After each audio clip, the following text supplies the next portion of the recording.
on a hill above the sea. Power in the voice of a supporter. But it all amounts to nothing. Together we don't sing. There's power when we're North Boise. ST Lloyd, oh forever. Someday in North County. Desert two islands. Get loud now, you and me. All our voices strong together as we cheer on our team.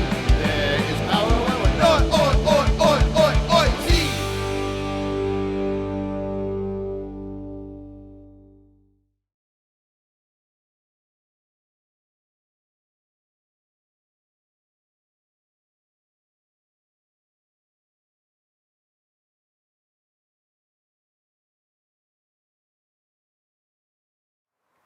Yeah, I mean, going into the LA Galaxy game, that was another must-win, right? I mean, at this point, every game were must-win games. So we're going into that game flying high. I mean, we're like, the best informed team in USL.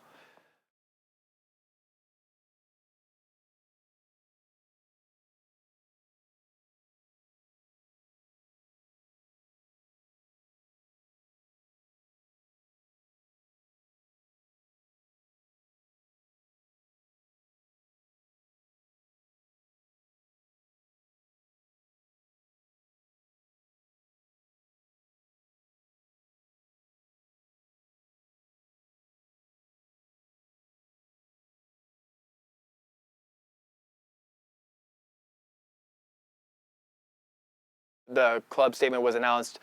We put out a statement that I wrote, and the locals put out themselves. I was very proud of the statement that I ended up, saying. Something that specifically I wanted to say and stands out to me was, regardless of racial backgrounds or cultural backgrounds, regardless of cultural backgrounds, this is not acceptable. I had the opportunity just after the pandemic to work on a project with Elijah Martin, and just the most genuine guy, so nice. And I was heartbroken. It was just like, it just didn't seem fair, and that it would happen to, him, and in particular, but just in general, the whole thing just killed me. It's not okay to say this, and regardless of the heat of the moment, it doesn't matter. It's no longer okay. You can't do this kind of stuff anymore.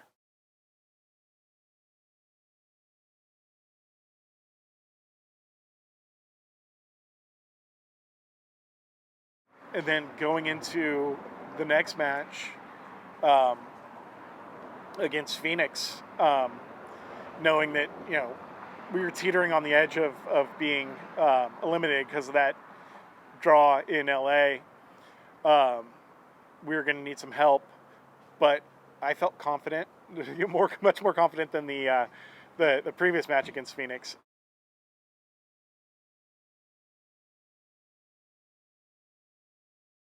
I remember at the beginning of the season when the pandemic was announced and we were going, oh my God, we're going to go to Phoenix twice in 3 weeks at the end of the year. When Phoenix wasn't even supposed to be in our group in the first place, I'm like, oh, that's so big business, USL, those guys. But by the end of the year, I was like, yes, bring them back. I want that. I don't want to beat anybody. I want to beat them and make a point. And, a little humble brag, but we did. We beat them at their home. I mean, when's the last time they lost at home? Then we come and give them a half a game of, what's happening here.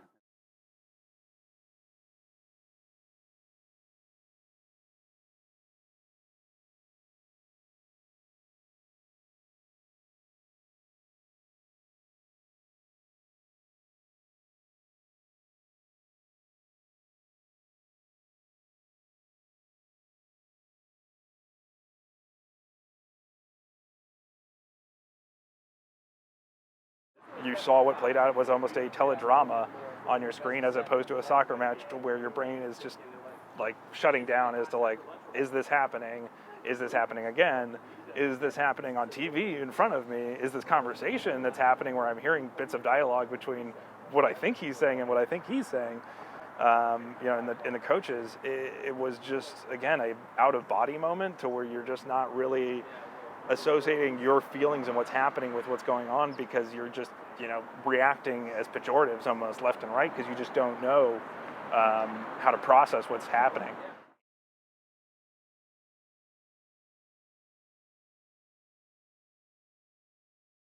I was watching at home in my living room, and I just remember looking at the TV and telling myself and telling my wife, if what's happening is what I think is happening, I want them to walk off the field. And I remember just watching and watching and watching. And when they came out at halftime, and they kneeled and they walked off the field, I literally stood up and I just like, yes, like that's my club. Like that's what they stand for. That's who they are. That's what they didn't do last week because they didn't hear it. And this week they heard it. And this week they did something about it. And then to do the same thing the next week after all of that talk, the next week for something like that to happen and to be in the lead still through, I don't know how the schematics work, but to still be in a hint of a playoff race and to be playing so well against a team that we now know is going to go all the way to the end and to walk away from that was, all right, I'm on board with this. That just cemented my, undying fandom for this club. Let's be honest. The action at the end of that half that led to us walking off the field it's not pure racism necessarily. It's layers of stuff. I mean, there is an inherent lack of awareness of the world around you, I guess. It has to be recognized. But there's also, this is one of the best strikers in the league who is having a very frustrating night and watching his team get throttled, reacting to that frustration and emotion. And you know what? Good. I don't necessarily want to see that action, but I do want to see opposing players in a very frustrated state halfway through a soccer game playing against a club they know is having a day at their expense. That felt good. The word I come back to is pride. I'm proud of the club, and I'm proud of the reaction, and I'm ultimately proud of the players because the players took a stance. And for them to say, look, results matter. Soccer matters and the sport matters, but our core values matter more. We played Phoenix into the ground for the first half of that last game before the Colin Martin incident and then walked away. Played probably our best half of soccer of the entire season. Everything is clicking. We just can't go wrong. And then, okay, we're done. And to send that statement, there were people that were upset. Well, why play the game? Why are we giving away those points? Why would we do that? Why wouldn't another team who's losing to us in the future make that sacrifice and then get the points anyway? And maybe there is something to be said in a way about some of that, but I'm more proud of the message. And I was like, you know what? If that's how teams have to beat us, okay. I can live with a club that stands behind what it says and does that. And that got, let's be honest, that message was heard around the world. Clubs across the planet responded to that. Players around the world responded to that. Fan groups responded to that. We have our USL, our competition, some of the groups that we're supposed to, let's be honest, we're all one big brotherhood, but they are the opposing teams are sending, care messages and hype messages to support what my club is doing on the field and the way that my leadership is responding to that. And to me, that in itself, that regains a big, not all of it, but a big chunk of that momentum and what we represented and what we stood for and who we were on March 7th is validated, reinforced, locked into stone in those games. And so who we are when we come back, we are not an upstart. We are not this group. Let's be honest. It's a lot of news and attention for a club in its first season, a lot of mutual respect for an SG that literally has hosted one home game, who they may not like what we're saying to them. They may not love us, but they know who we are at this point, and they know that we're serious about what we're doing and that we have a bedrock that we stand on. And so the club has really embraced that. They put out new stuff like this, I will speak, I will act idea and the Black Lives Matter kits and all we were doing. And when we got Andrew saying on social media, no, this is what this is. Clarify, this is exactly what we're standing for. No ifs, no ands, no buts, no wiggle room. This is it. that builds an amazing amount of momentum in our local communities, and something that not only leadership and not only the SG, but anybody who even has an inkling of who this club is can stand up and be proud of, and to be honest, proudly reflects the culture of San Diego that I grew up in, of who we are as a community. That's awesome.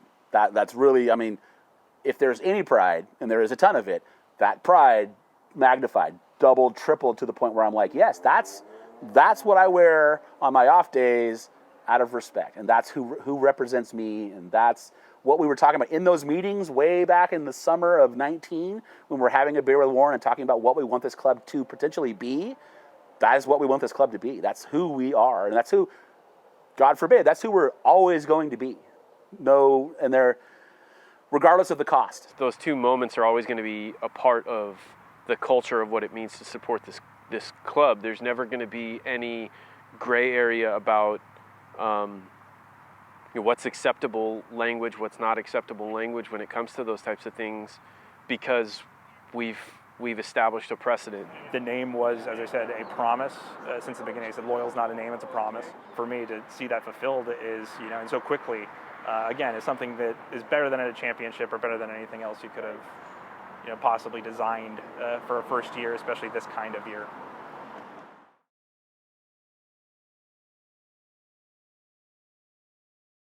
The season had everything you love as a soccer fan. It had great goals. It had great players, great local players.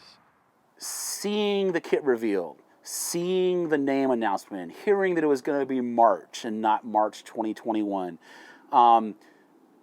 The first tailgate, doing TIFO together, all right? Throwing back beers and figuring out ways to manipulate the bracelet system.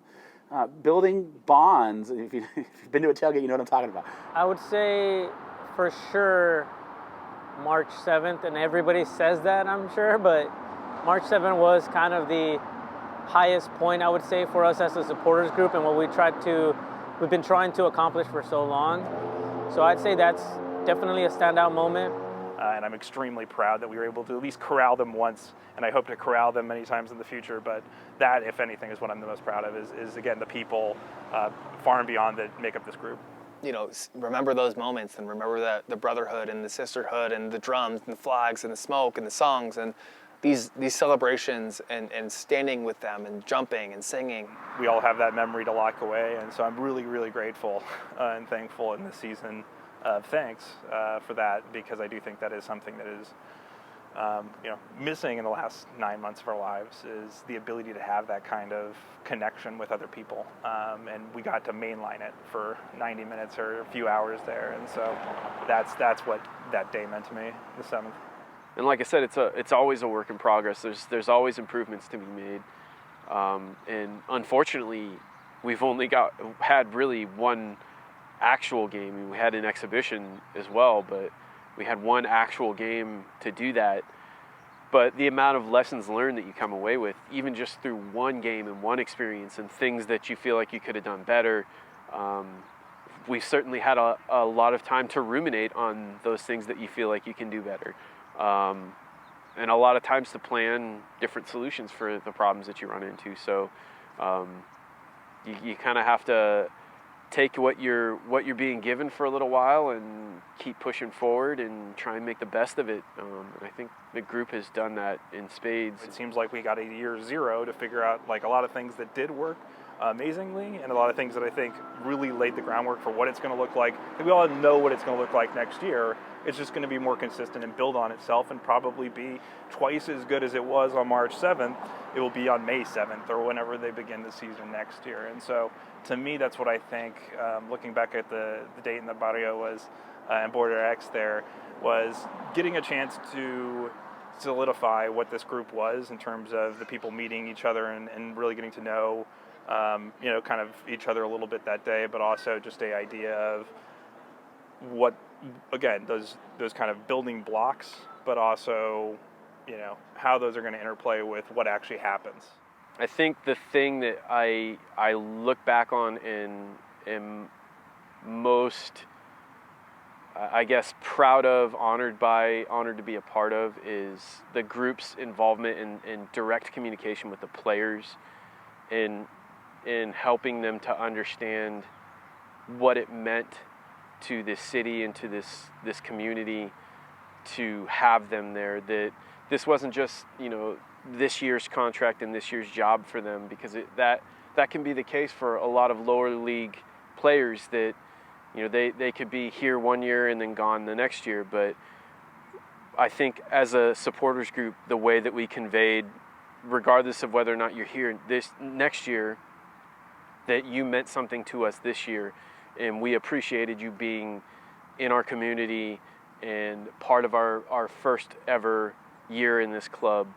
That they're forever going to be in our hearts because of that, because we reached out to them directly and made them aware of what it meant to us, and that it wasn't just a job, that it was a lifestyle, that it represented something bigger than just the club, that this is what it means to be a part of this city.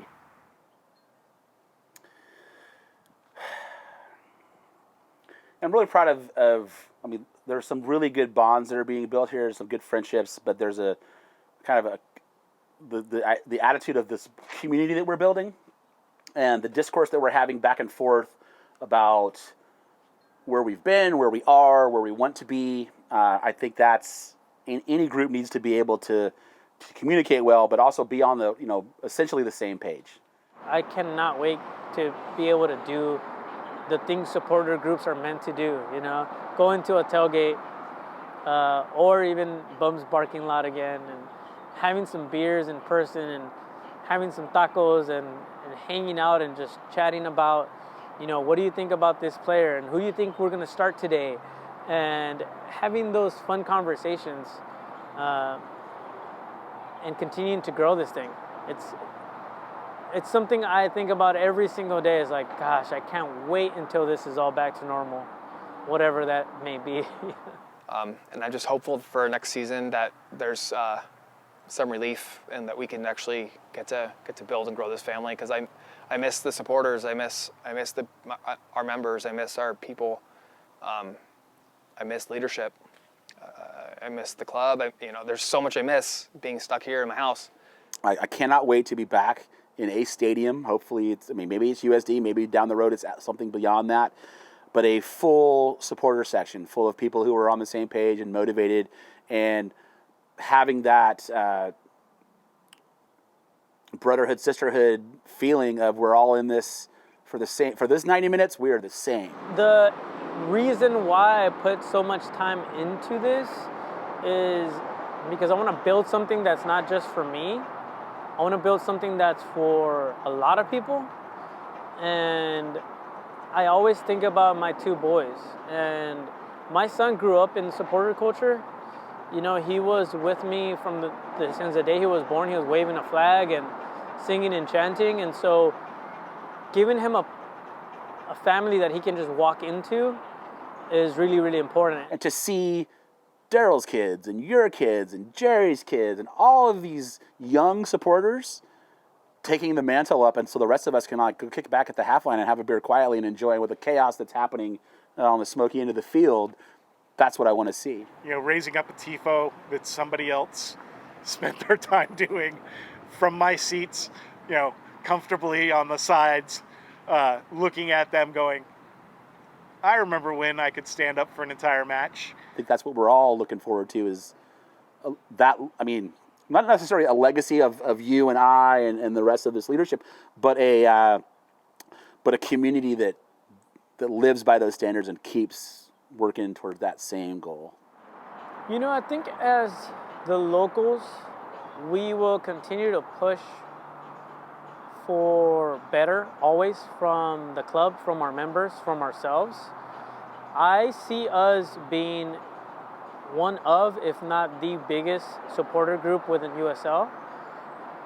I try not to think about anything more than that right now. I don't want to think about MLS. I don't want to think about moving leagues. I want to think about us as just the locals and supporting our club now. But I strongly believe that, especially once we get things going again, because we were able to define what we believe in, people are going to be more open to trying it out and checking it out and realizing that this is something that's super fun, that is worth investing time into, and that it's not just about the soccer side of things. This is a family, and I definitely do see us being one of the better supporter groups. I think with the foundation that we've built, I think there's no reason why we can't. If you notice the chaos in 109 and want to say, hey, I want a part of that, come on. And I'll also say this. If you are a San Diego Loyal fan and you see the chaos that is going on in 109 and you say, I love that energy, but I don't want to be in range of the smoke, you can still be in the SG and not sit in 109. You can be there with us for our events, there with us for our tailgates and our away day parties and some of our road trips. I think soccer supporters, just in general, are way different from other fans. And so if you've never experienced it, my best way to get you to come and check it out is to say, hey, come find me or any of the locals, grab a beer with us, bring your entire family. We are welcoming of everybody. We're inclusive to everybody. We want you to be a part of the family. If you've never enjoyed the sport of soccer, cool, we don't watch it either because we're too busy losing our voices. But it's a lot of fun. It is an opportunity for you to get out of your daily routine and to just kind of let go. And we need that once in a while, especially with this busy world that we live in. And so if you've never experienced that in a sporting event, it's because you've never been to a soccer match with the supporter group. And that's what we're here to do, to provide that experience. And so if you feel like, all right, I just need a break from everything, I just want to go and hang out with a bunch of cool people, drink some beer, not necessarily drink beer, just hang out with a bunch of fantastic human beings, come and hang out with the locals, and I'm pretty sure you're going to fall in love with what this is all about. You won't be a stranger for long, but if you want to be, there's room for that too. I think that's important to say. That nobody's going to tell you how you have to local. They're going to tell you, are you here to watch a game? Do you love the beautiful game? Do you like this energy? You're in. You're already one of us. You don't know it yet, but you're already in. Trust me when I say it's worth it. And I hope we see you at a game very soon.